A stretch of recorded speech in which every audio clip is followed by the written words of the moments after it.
अस्सलाम वालेकुम। Ninth class में चैप्टर सेकंड है हमारे पास। आज एक शॉर्ट क्वेश्चन है जो बहुत इम्पोर्टेंट है, इसको आप कर लेंगे तो नेक्स्ट हमने टॉपिक पढ़ना है इलेक्ट्रॉनिक कॉन्फ़िगरेशन।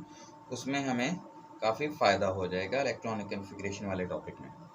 शेल्स और सब शेल में डिफरेंस, ये अक्सर शॉर्ट क्वेश्चन आता है कि शेल और सब शेल में क्या फ़र्क है, क्या डिफरेंस है।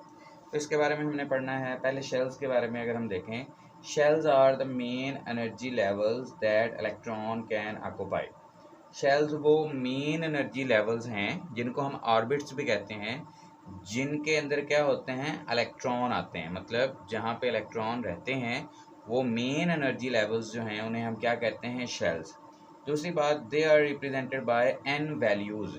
इसको हम किससे रिप्रेजेंट करते हैं, एन वैल्यू से। एन की वैल्यू जो है वो 1 से स्टार्ट होती है, 2, 3, 4 एंड सो ऑन। एन की वैल्यू कभी भी आपको ज़ीरो नहीं मिलेगी और कभी भी नेगेटिव वैल्यू नहीं होगी। तो एन की वैल्यू 1, 2, 3 सो ऑन, और ये किसको रिप्रेजेंट करती है, स्मॉल एन जो है वो शेल्स को। इसी को हम क्वांटम नंबर भी कहते हैं या ऑर्बिट नंबर भी कहते हैं। एन से हम किसको रिप्रेजेंट करते हैं, शेल्स को। दूसरी बात, all shells are circular in shape. जो शेल्स हैं वो हम क्या कहते हैं, सर्कुलर इन शेप हैं। जैसे हमने पढ़ा था कि सेंटर में न्यूक्लियस होता है, उसके बाद पहला शेल, फिर दूसरा, फिर तीसरा, फिर चौथा एंड सो ऑन। शेल्स की जो हम काउंटिंग है वो भी न्यूक्लियस से बाहर की तरफ करते हैं। ये अगर न्यूक्लियस है तो पहला शेल जो है वो न्यूक्लियस के जो करीब होगा उसको कहेंगे, फिर दूसरा, फिर तीसरा। नंबरिंग जो है वो इनवर्ड से आउटवर्ड, अंदर से बाहर की तरफ हम नंबरिंग इसकी करते हैं। शेल्स जो हैं वो ऑलमोस्ट सारे क्या होते हैं, सर्कुलर इन शेप, दायरे की शक्ल के, गोल शक्ल के होते हैं। दूसरी बात नेक्स्ट है हमारे पास, all shells are designated by capital letters as. शेल्स को हम कैपिटल लेटर से रिप्रेजेंट करते हैं। कैपिटल लेटर्स बड़े हरूफ से, इंग्लिश के बड़े लेटर से। उसमें पहला है के, जो पहला शेल होता है उसको के कहते हैं, दूसरे को एल, तीसरे को एम, चौथे को एन एंड सो ऑन। हमारे पास शेल्स कौन कौन से हैं, के, एल, एम, एन और आगे और भी होते हैं। नेक्स्ट है हमारे पास, the number of electrons in shells are calculated as using the formula 2n square. Very important, ये अक्सर एमसीक्यू में फार्मूला पूछते हैं कि शेल्स के अंदर इलेक्ट्रॉन फाइंड करने का फार्मूला क्या है। तो फार्मूला है 2n स्क्वायर। अब देखते हैं कि कैसे हम एक शेल के अंदर इलेक्ट्रॉन्स की तादाद को काउंट कैसे करते हैं, कैलकुलेट कैसे करते हैं। जब n की वैल्यू 1 होती है तो शेल का नाम के शेल होता है। जब n की वैल्यू 2 हो तो एल शेल होता है, 3 हो तो m और 4 हो तो n। अगर मैं पूछूं कि n की वैल्यू 3 है, बताएं कौन सा शेल। n की वैल्यू 3 है तो आपके माइंड में फ़ौरन आना चाहिए कौन सा है, एम शेल। ये बात भी एमसीक्यू में पूछते हैं कि वो n की वैल्यू आपको बताते हैं और कहते हैं बताएं कौन सा शेल है। ठीक है, अगर n की वैल्यू 1 है तो k है, 2 है तो l है, 3 है तो m शेल और 4 है तो n शेल। ओके, अब हमने ये वाला फार्मूला इस्तेमाल करना है 2n स्क्वायर। 2 जो है ये फार्मूले में गिवन है, n की जगह पे हमने ये वैल्यू पुट करनी है। ये वाली जो वैल्यू है ये पुट करनी है और उसका स्केयर लेना है वैल्यू का, और फिर उसको 2 से मल्टीप्लाई कर देना है। तो हमारे पास जो आंसर आएगा वो इलेक्ट्रॉन होंगे। तो देखते हैं के शेल की अगर हम बात करें तो ये 2 फार्मूले वाला इंटू 1, ये n की वैल्यू है, उसका स्केयर 1 का स्केयर 1 ही होता है, 2 इंटू 1 2 इलेक्ट्रॉन। इसका मतलब के शेल में कितने इलेक्ट्रॉन आ सकते हैं, मैक्सिमम 2 इलेक्ट्रॉन आ सकते हैं। ठीक है, उसके बाद एल शेल की अगर हम बात करें 2, ये फार्मूले वाला इंटू ये 2 कहाँ से आया, ये एल की वैल्यू है 2 और फिर ये इसका स्केयर, ये फार्मूले में जैसे गिवन है। तो 2 इंटू 2 का स्केयर कितना हो गया 4, 4 into 2 is equal to 8 electron. इसका मतलब एल शेल में कितने इलेक्ट्रॉन होंगे, 8 इलेक्ट्रॉन होंगे।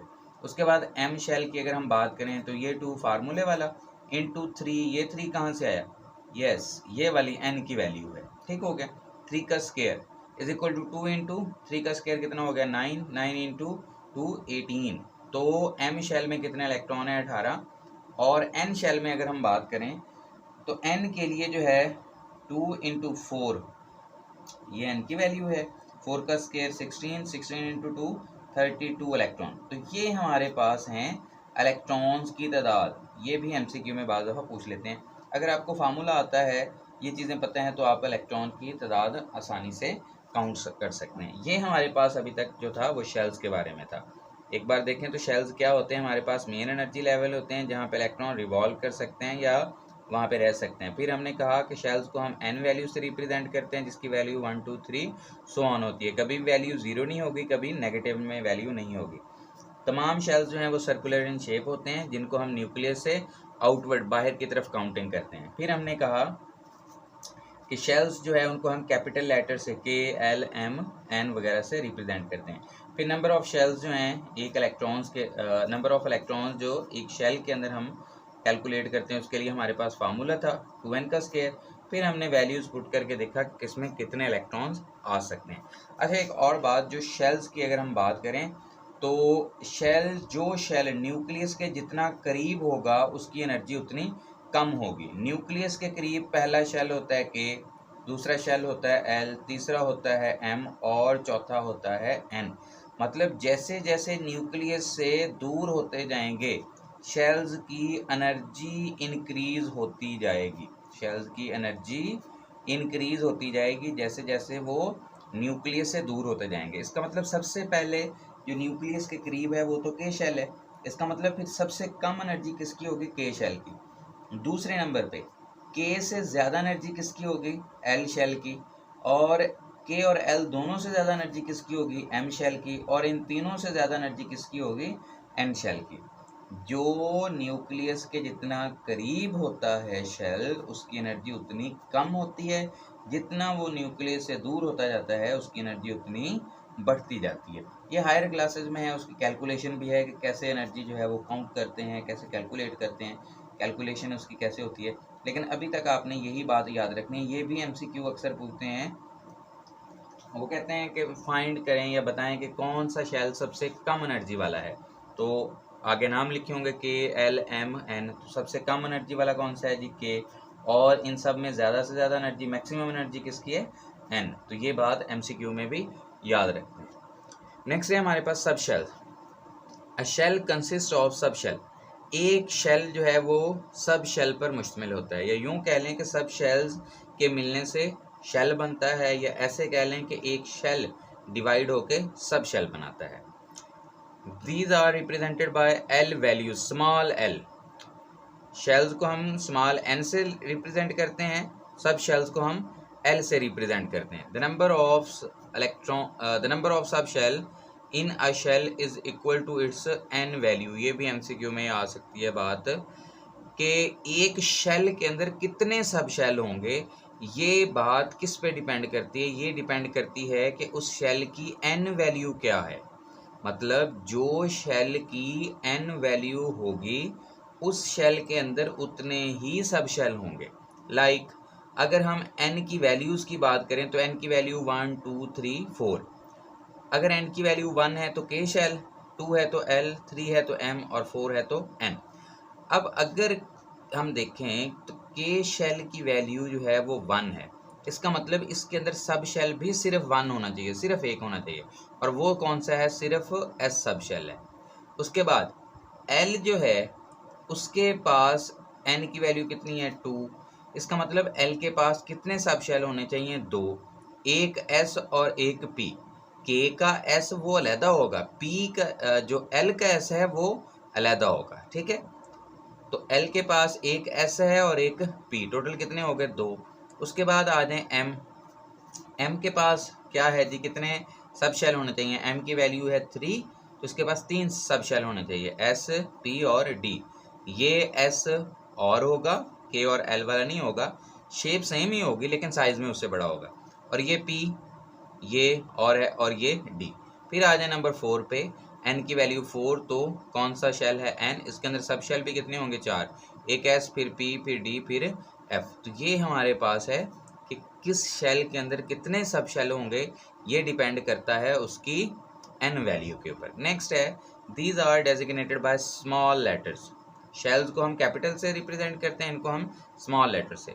और कौन कौन से हैं वो? s, p, d और f। सब शेल कौन कौन से हैं हमारे पास?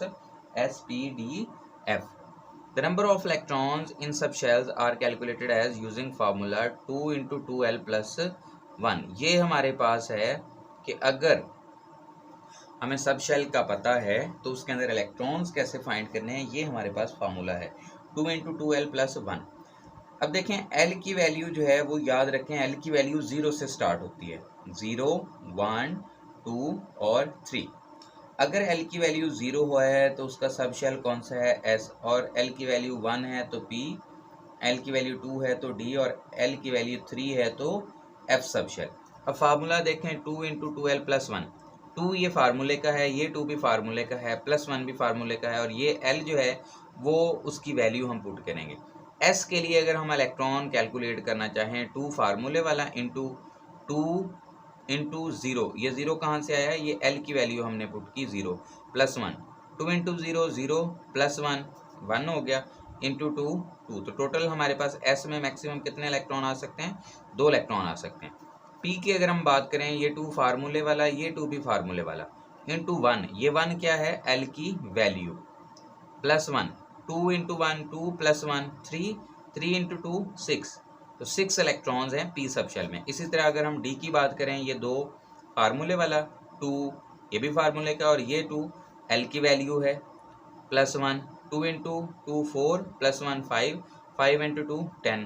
तो हमारे पास ये इलेक्ट्रॉन्स की तादाद आ रही है. उसके बाद आ जाएं एफ में, ये 2 फार्मूले वाला, ये 2 जो है हमारे पास ये भी फार्मूले वाला है, ये 3 कहाँ से आया, ये एल की वैल्यू है, स्मॉल एल की वैल्यू है, 3 इंटू प्लस 1 है, 2 इंटू 3 6 प्लस 1 7, 7 इंटू 2 14. तो एफ सब शेल में मैक्सिमम कितने इलेक्ट्रॉन आ सकते हैं, 14. ये बात भी आपसे एमसीक्यूज में अक्सर पूछते हैं कि किस सब शेल में कितने इलेक्ट्रॉन्स हैं, ये बात भी आपने याद रखनी है.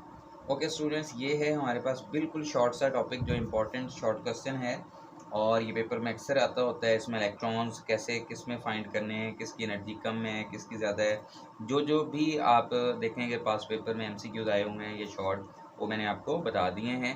इसको आप एक नज़र देख लेंगे अच्छी तरह से, ताकि नेक्स्ट जो हमारा टॉपिक होगा इलेक्ट्रॉनिक कन्फिग्रेशन, अगर ये आपको अच्छी तरह याद हो गया तो नेक्स्ट इलेक्ट्रॉनिक कन्फिग्रेशन जो कि बहुत ही अहम टॉपिक है, वो आपको बिल्कुल फिंगर टिप्स पे आसानी से हो जाएगा अगर ये आप अच्छी तरह करेंगे तब.